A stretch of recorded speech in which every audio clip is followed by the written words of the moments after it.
we go, ladies and gentlemen. I am Zhong, the owner of a Dragon House. Right next to me we have TG, and I can't pronounce his full name. I'm gonna let him introduce himself to all the MMA fight fans out there. TG, how do you pronounce your name? So my name is Tathya Gautam, and like people are not able to pronounce it over here properly, so I just go by TG. It makes it much easier for people, you know. Now, where are you born and raised? I was born and raised in New Delhi, India. Yeah. Nice. I've been to India once, man. I was there for like 2 weeks and I have 1 week of diarrhea. 2 weeks I was there, 1 week I was diarrhea. Like, oh man, the food was fucking killing me, man. So how long have you been living in the state? I came here in September last year. Oh shit. Last in September, so like Only a few months. Only a few months, yeah.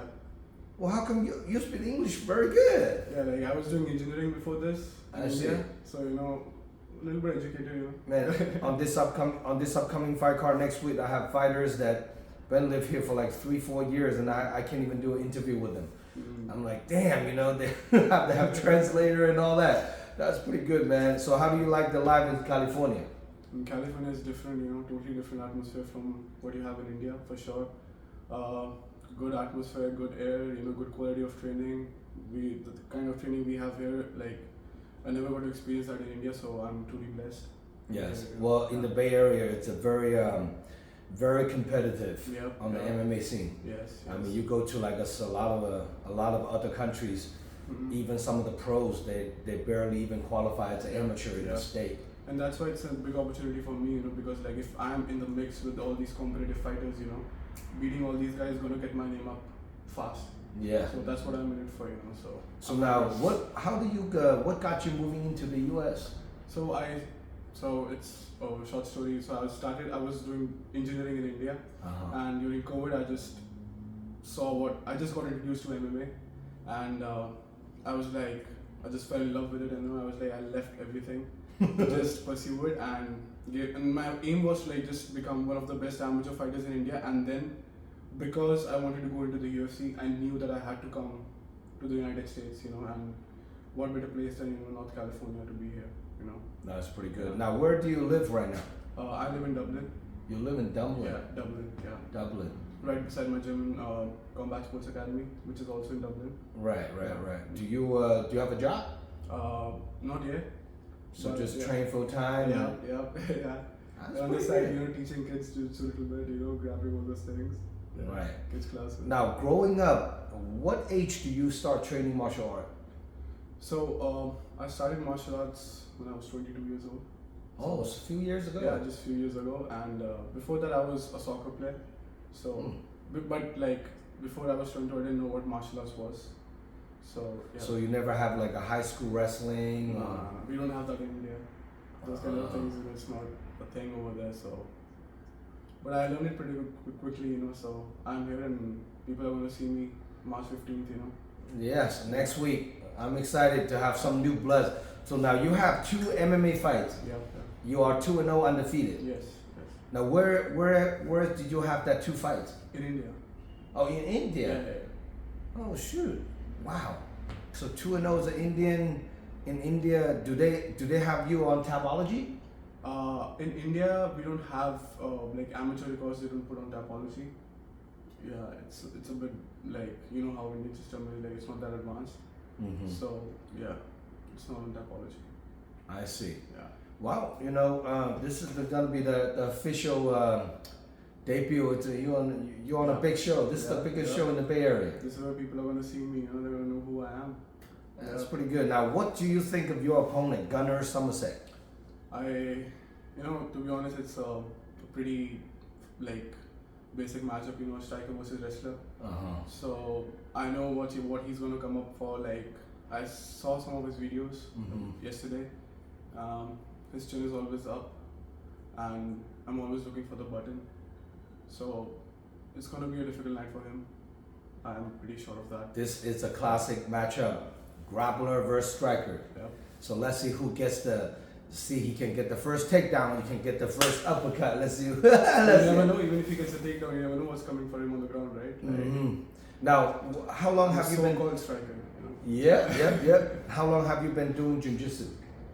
To be honest, jiu-jitsu, I really got introduced to jiu-jitsu when I came to the United States. No shit. Yeah, so in India I was doing a bit of wrestling when I started MMA. Grappling, as we say over there, but like what jiu-jitsu is, like I just got to know, over here. Oh damn! So, they don't do jiu-jitsu in India? It's over there, but like it's not that advanced. Like how people, you don't have a black belt in every 2 miles over there, so like That's true. yeah. So Wow. it's a bit different, where we come from, but people are gonna see. People are gonna see Indians can fight too. Now in India, do you watch a lot of UFC fight? Yeah, yeah. Who's your favorite UFC fighter? So obviously when I started, it was Nate Diaz, The old school. Yeah, the old school Nate Diaz. His personality, his aura, the way his approach was towards the fight. But like, as a role model, and it was like Israel Adesanya. Yeah. I really look up to him. Well, he's a striker, just like He's you a are. striker. Good kickboxer. Similar body styles in our own weight classes. I'm a 145 long guy. He was Right. in a 185 long guy.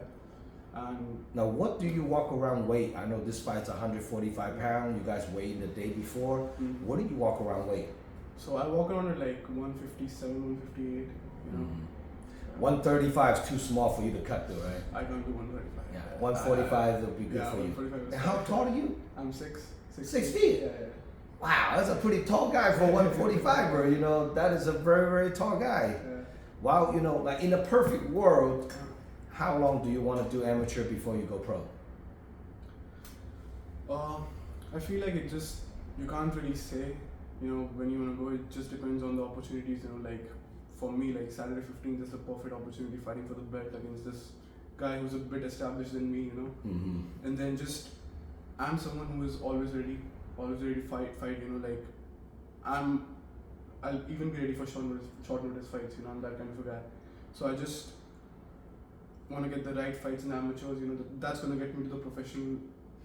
Well, this is a pretty close guy, pretty close to that level as a pro. So if you can beat Gunner, you definitely put your name on the map. I know I'm beating Gunner. Yeah. I know I'm beating Gunner. That's pretty awesome. I like the confidence. That's pretty awesome. Now, do you see this fight go all 3 rounds? I see this fight going many ways. I see him coming in with his chin up. He might just get knocked out in like the first few seconds. If he's tough enough, he might just get, I'm gonna just smash him and beat him up for like all 3 rounds. Nice. Yeah. Nice. Now, TG, right? Your name? TG. Now, TG, if people want to get a hold of you to buy a ticket, come watching you fight, how can people contact you? So, guys, my Instagram is TG_209. You can contact me there. I have an open account, and I'll be uploading other details over there too about the tickets. So you can reach me over there. And then now, on any special loved one, training partners, supporters, coaches that you want to shout out to for this upcoming fight? Dude, I can't even imagine. First of all, our coach Killian, he's been by my side, helping me with everything. And Jessica Rose Clark, retired UFC fighter, she's been there, looking out for me since day one. And one of my training partners, he's fighting on the card too, Alex Kangers. Yeah. Yeah. Alex is also there. Jordan's also fighting on the card. there, We got 2 of the guys from the team. Marco is also fighting. He's not from a gym, but he's one of my friends, Marco and Elias, those brothers. Yeah. So it's gonna be a great night for us, and yeah. That's pretty awesome. Can't wait.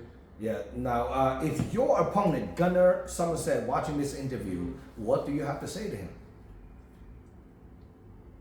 Just keep preparing, man, as much as you can. And there's nothing else you can do now. Just show up. I request you, just show up. That's all. That's pretty awesome. Yeah. All right. Now, for more information about this upcoming fight card, please check out DragonHouseMMA.com. This event is a live stream pay-per-view nationwide, so anybody cannot make it to the event. Making sure you guys order your pay-per-view from DragonHouseMMA.com. TG's picture will be up tonight after we get his poster to finish up, and make sure you guys directly get at him. On your community, is there a lot of Indian in the Bay Area? Dude, there are lots of Indians in the Bay Area. Shit, I don't even know a whole lot of them. I got an India fighting on the card as a professional, Stitch, but he's come from Los Angeles. Okay. So you are from the Bay Area. I get those Indians with me to the crowd. They'll be there. Yeah. I'm hoping you can draw some of the Indian community coming down to watching the event. So we have a lot of, I think this fight card, we got guys from Russia, guys from Mongolia, guys from Dagestan, guys from all over the world fighting on this upcoming card. So, you know, we, as usual, we have a lot of international fighters on the event, and then that's why we're selling all the pay-per-views to worldwide. So hopefully, is your parents here too? No, I'm not. They're back home? Yeah. Do they know you fighting? Yeah, they know I'm fighting. So make sure you let them know they can watch online. Yeah. But the schedule is different though. I think they are going to watch It's gonna be the morning. Early in the morning, Yeah. because you are fighting. I think you the last fight, the amateur fighting started at 4 p.m. Okay. The last amateur fights, I believe, is around 6:45 to 7. Okay. So and at 7 after is the pro card start kickoff. So make sure your family's 7 p.m. here. It's over there. 8 p.m. in India. Like 8 a.m. Yeah. Oh shoot! So your parents gonna have to wake up early and eat breakfast and then watching you fight. That's pretty awesome. Now, growing up in India, I know it's a really congested, populated country. Any interesting story you want to share with people? Any street fights or something like that? I mean, I don't have any crazy stories as a street fighter. Like I was. Are you like a Mr. Nice Guy? Just don't have much confrontation with other people. I was a nice guy until I got introduced to MMA, and like then I realized the violence I have inside me. You know, like. Yeah. So how did let's tell us a little bit about how did that scene look like in the MMA in India? Is it a really fast growing sport? For sure, it's all over the world. You know, MMA is one of the most fastest growing sport. But like in India, it's still growing. You know, it's not as good as right now as it's in America. But like I would say how MMA was in America like 10, 15 years ago. That's how it is over there in India right now. I mean, you go to San Francisco, almost